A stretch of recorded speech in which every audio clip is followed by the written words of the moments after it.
So mga darling, naay mangutana usahay ba nganong dili daw nako kaayo gina-appeal si Dudong sa akong mga vlogs, sa akong mga videos, ingana. So kaning pag vlog nako, darlings, before pa mi nag-ila ni Dudong, nag-post na jud kog sugod jud no. Then si Dudong manggod, private siya nga tawo, pero kaning pag vlog nako, supportive kayo siya. Gipalitan pa magay ko ni camera, di ba? But dili to the point nga apilo nako siya nga mas dili siya ganahan. Although bana nako siya na dili porket asawa ko, kuan na akong privacy akong bana or kuan na akong peace of mind, di ba? So dili ko ing ana.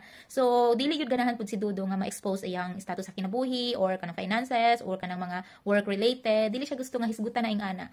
So kanang mga makita niyong videos namo nga ma-appeal siya, manangid ko na siya ha, uy kanang mag-video mi nga na. Mangutan ako dong, is this fine to post nga na, okay ra ba si muha, comfortable ra ka nga ingani ang video. So dili ko gusto nga mawad ang peace of mind akong bana tungod aning pag content creator kay maumagoy kasagaran makita nila nganing nakaminyo og afam or naay afam, puro na nawong sa afam ang naa sa videos, which is sa ilaha po na, then mao po na ilahang sinabutan siguro, 'di ba? So amo ani Dodong, he has his own privacy, I have my own privacy, and dili siya manghilabot og mag-unsa ko aning pag-vlog nako, maskin pagsaba kay ko sa iyang atubangan.